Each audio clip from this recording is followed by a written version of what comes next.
নমস্কার বন্ধুরা, রাশির গল্প চ্যানেলের আজকের এই বিশেষ পর্বে আপনাদের সকলকে স্বাগতম। আমি আপনাদের বন্ধু, আর আজকে আমরা আলোচনা করতে চলেছি একটি অত্যন্ত রাজকীয় রাশি নিয়ে, সিংহ রাশি। ২০২৬ সালের এপ্রিল মাস, ক্যালেন্ডারের পাতা উল্টানোর সাথে সাথেই কি আপনাদের ভাগ্য পাল্টে যেতে চলেছে? গ্রহের নক্ষত্রপুঞ্জ বলছে হ্যাঁ, সিংহ রাশি বা লগ্নের মানুষদের জন্য এই এপ্রিল মাসটি হতে চলেছে একটি টার্নিং পয়েন্ট। দেবগুরু বৃহস্পতি এখন একাদশে বসে আপনার উপর আশীর্বাদ ঢালছেন, কিন্তু ভুলে যাবেন না, লগ্নে বসে থাকা কেতু আপনার মাথায় রাগের আগুনও জ্বালিয়ে দিতে পারে। আজকের এই দীর্ঘ আলোচনায় আমি ভেঙে ভেঙে বলবো কেন এই সময়টিকে আমরা স্বর্ণযুগ বলছি, ব্যবসায়িক লস কাটিয়ে কিভাবে আপনি লাভের মুখ দেখবেন। আপনাদের ৩ নক্ষত্র মঘা, পূর্ব ফাল্গুনী ও উত্তর ফাল্গুনী কার ভাগ্যে কি আছে, এবং ভিডিওর একদম শেষে থাকবে এমন কিছু সিক্রেট টোটকা যা আপনার দুর্ভাগ্যকে সৌভাগ্যে পরিণত করবে। যদি আপনি সিংহ রাশির হয়ে থাকেন তবে একটি মুহূর্তও স্কিপ করবেন না, কারণ আজ আমি যে পয়েন্টগুলো বলবো তা হয়তো আপনার সারা বছরের পরিকল্পনা বদলে দেবে। নাম্বার 2, গ্রহের ট্রানজিট ও মহাজাগতিক যোগ 2:30 to 5 মিনিটস। প্রথমে একটু গ্রহের অবস্থানটা বুঝে নিই, কারণ ভিত্তি মজবুত না হলে দালান টেকে না। সিংহ রাশির মানুষদের জন্য এপ্রিল ২০২৬-এ আকাশের চিত্রটা অনেকটা এরকম। একাদশে বৃহস্পতি, এটি আপনার আয়ের ঘর। এখানে বৃহস্পতির অবস্থান মানেই অর্থের প্রবাহ বৃদ্ধি। নবমে সূর্য, সূর্য আপনার রাশির অধিপতি। নবম স্থানে সূর্যের অবস্থান মানেই ভাগ্যের পূর্ণ সমর্থন, আপনি যাতেই হাত দেবেন তাতেই সোনা ফলবে। দশমে শুক্র, এটি কর্মের ঘর। শুক্র এখানে থাকায় আপনার ব্যক্তিত্বে এক ধরনের আকর্ষণ তৈরি হবে, যা আপনার কেরিয়ারে সাহায্য করবে। বিশ্লেষণ, এই যে ৯, ১০ এবং ১১ নম্বর ঘরগুলো অ্যাক্টিভেটেড হয়ে রয়েছে, এর মানে হল আপনার ভাগ্য, কর্ম এবং আয় তিনটিই একসাথে কাজ করছে। তবে সাবধান, লগ্নে কেতু থাকায় আপনার শরীরের চামড়ায় সমস্যা বা অহেতুক ইরিটেশন হতে পারে।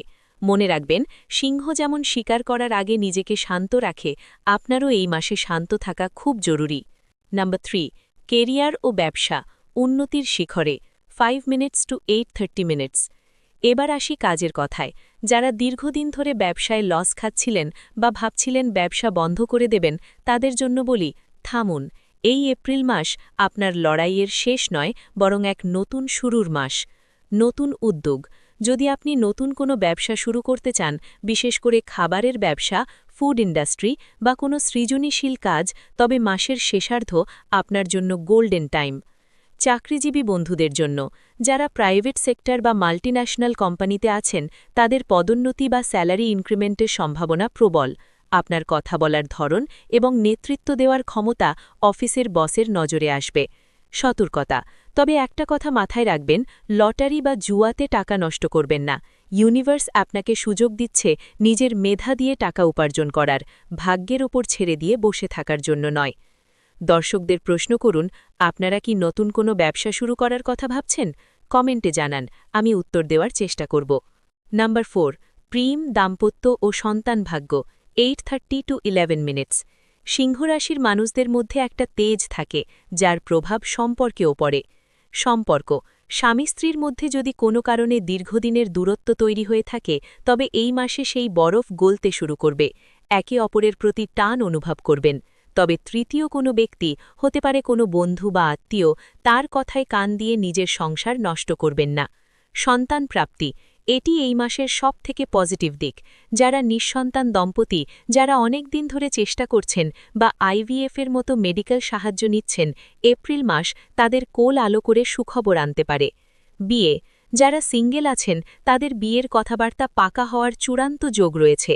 বিশেষ করে মাসের শেষের দিকে পাকা কথা হয়ে যেতে পারে। নাম্বার 5, নক্ষত্রভিত্তিক গভীর আলোচনা 11 মিনিটস টু 14 মিনিটস। আপনার রাশি এক হলেও নক্ষত্রভেদে ফল আলাদা হয়। মিলিয়ে নিন আপনার নক্ষত্র কোনটি।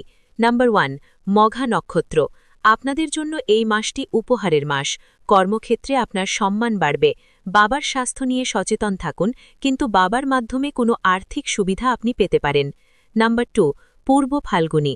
আপনারা যারা একটু পরিশ্রমী বা মাঠের কাজ করেন, তাদের জন্য সময়টি দারুণ। পুরনো কোনো প্রেমের মানুষ হঠাৎ সামনে চলে আসতে পারে। আধ্যাত্মিকতার দিকে আপনার ঝোঁক বাড়বে। নাম্বার 3, উত্তর ফাল্গুনী। আপনাদের একটু সাবধান হতে হবে। পায়ের নিচের দিকে চোট পাওয়ার সম্ভাবনা আছে। ধারালো অস্ত্র বা কাঁচ থেকে দূরে থাকুন। বিনিয়োগ করার আগে অভিজ্ঞ কারো পরামর্শ নিন, না হলে প্রতারিত হতে পারেন। নাম্বার 6, স্বাস্থ্য ও বিশেষ সতর্কতা। সাফল্য তো আসবে, কিন্তু স্বাস্থ্য ঠিক না থাকলে তা ভোগ করবেন কিভাবে?